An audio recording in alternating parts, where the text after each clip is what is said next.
Hello everyone and welcome to a video covering all of the things we learned at Minecraft Live March 2025, the first of two Minecraft Lives this year. We got to learn about the next drop of Minecraft, which might be known as Ghastly Summer, and also Spring to Life, the first drop of this year, which comes out in a couple of days. The show itself was jam-packed with lots of gorgeous B-roll and promotional footage, and of course, if anything in this video interests you, it is a recap, so you can go in the description box below to find the full video of the Minecraft Live event. At the beginning of the show, we got to learn what the game drop strategy is for the rest of the year.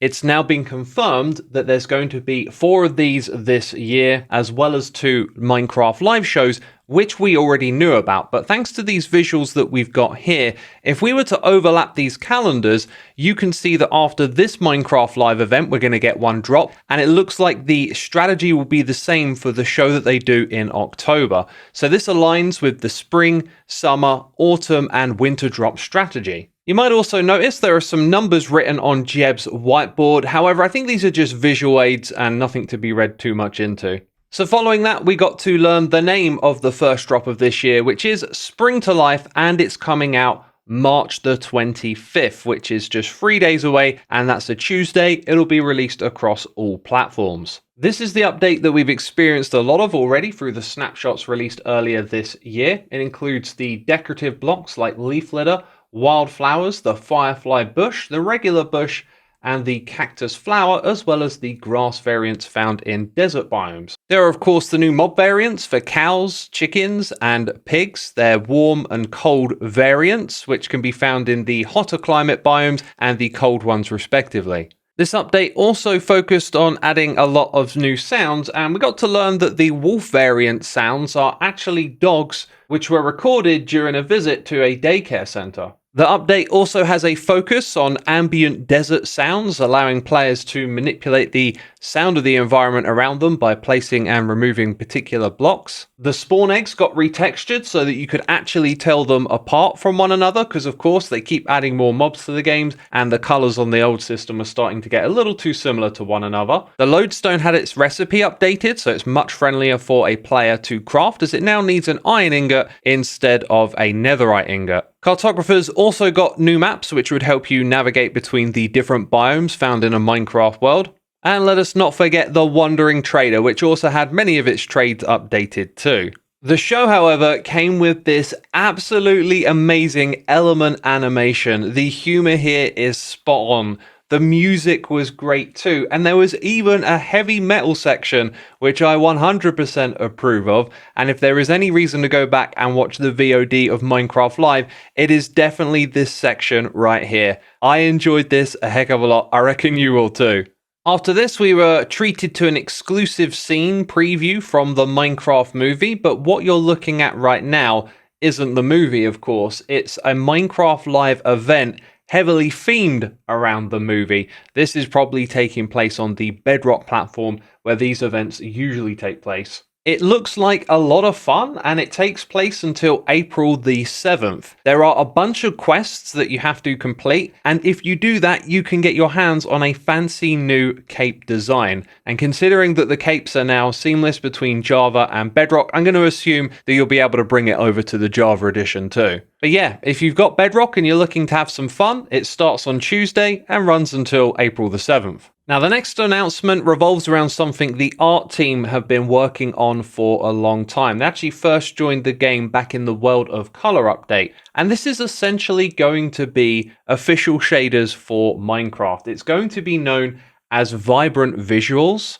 We can see the slider going from left to right here and showing us what the game looks like with and without those shaders applied. Now, we got a lot of examples of this in action, so while we see some of that footage, I'll run over some of the key details you might want to know. First of all, I'm pretty sure all of the footage that you're seeing was filmed in Bedrock edition of the game. Bedrock is going to see this vibrant visuals update, which will probably not be a game drop, but something that comes out alongside it. We're going to see that come out in a couple of months. As for Java, they said that they're still figuring out how to do it, but they plan to bring this to Java as well. So we can probably expect it to take a lot longer to come around to this edition of the game. However, we've seen lots of the infrastructure needed in place, like emissive particles, for this vibrant visuals thing to work on Java. So I think we will get it eventually, but it's just been easier for them to implement on Bedrock first. One of the key features they pointed out and put some attention on were that shadows are actually pixel aligned. So obviously Minecraft is a pixelated game and the shaders kind of contrast that. So they've made this shader system so that shadows actually align visually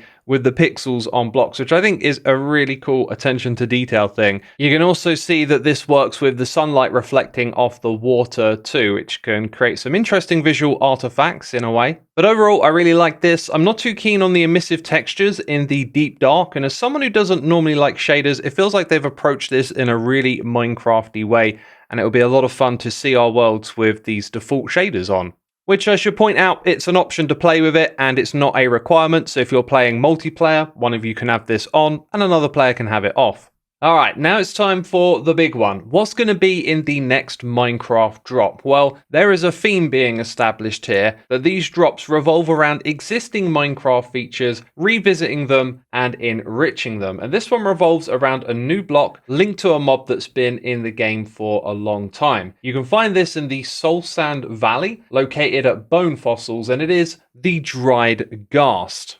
Yes, this almost cute, weird-looking block is a new feature that you can find and pick up. I don't think it actually does anything in this state. It's not alive, it doesn't move anywhere, but it is essentially a dehydrated ghast that has been sapped of all of its water. So you, the player, will have to seek these out and mine this block. And we get a little preview of what it looks like in the inventory here. But you have to take it to the overworld because it's in the overworld that you can get water and you can start to hydrate this dried ghast block, which takes 20 in-game minutes of time to then grow up into a Ghastling.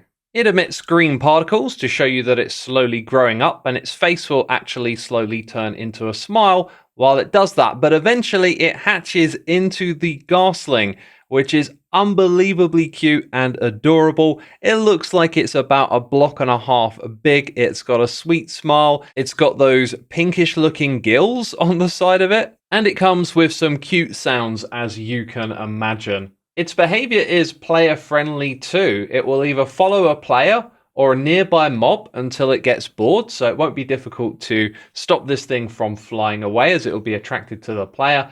And it's friendly. It's not going to spit out fireballs. In fact, it likes snowballs. And these snowballs can be used to grow the Ghastling into a happy Ghast, because we are yet to see it in its fullest form. That's right, a friendly Ghast that can live in the overworld. I am assuming this is the same size as the one in the Nether, but as you can see, it's got a big, beautiful smile. And what is absolutely wild about this mob is that it can be ridden by the player, but not just one player. You can actually fit up to 4 players on top of this Ghast.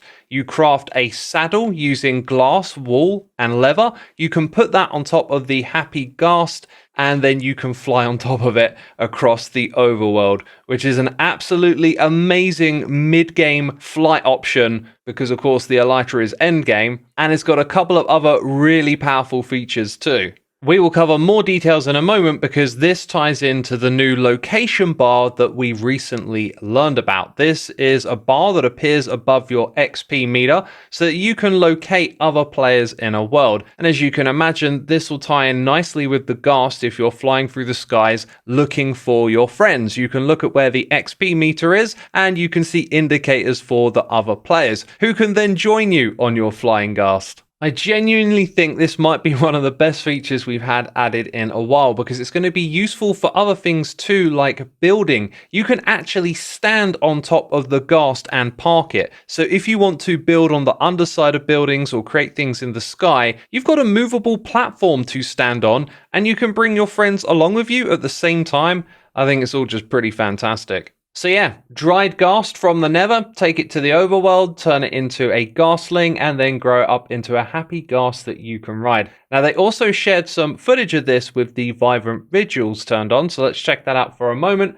while we talk about a couple of other little details. So the harness recipe included blue wool, and then the harness on the Ghast was blue, and it reminded me of how you can put different carpets on llamas, and that's actually a feature for these Ghasts. You can give them a different color harness. There was a post-Minecraft live show called Deep Dig, and in that we actually got to see the lime saddle in action. So here's what a happy Ghast looks like with a lime saddle on. So this of course means we're going to get 16 variants of the Ghast saddle. The goggles that go over the eyes of the happy Ghast, they also come up when the players are no longer riding it and standing on top of the Ghast, like they're doing in this animation, yet here the goggles actually stayed on. We actually saw this earlier just for a brief moment, which I've slowed down to show you again. And if you're wondering about can you breed this Ghast to create faster speed ones, currently it's not breedable for speed stats, so they'll all travel at the same speed. Also, during this animation, the term Ghastly Summer was dropped, possibly as the name of the drop, although that is currently speculation. I do think that would make a great name for the next Minecraft drop. So going back to the Deep Dig after show, they did a little showcase of the location bar in action, but I noticed something here. There's a doggy-shaped sherd. And this, I think, might be something coming in the next drop, or maybe it's a Bedrock feature, but it's definitely not in Java Edition. I went and checked, so we're possibly getting a new doggy sherd. So that, my friends, is all of the details that I got from this year's Minecraft live event, and I say this year, there'll be another one later this year, so make sure you subscribe to catch that. And you'll also be able to get my snapshot coverage of these new features from the new drop as they're going to be coming out soon. So yeah. Make sure you're subscribed and definitely leave a comment and let me know what you think of these new features because I think they're amazing and I think the Minecraft community is going to really like them. Anyway, that's it. Thanks for listening. Bye-bye.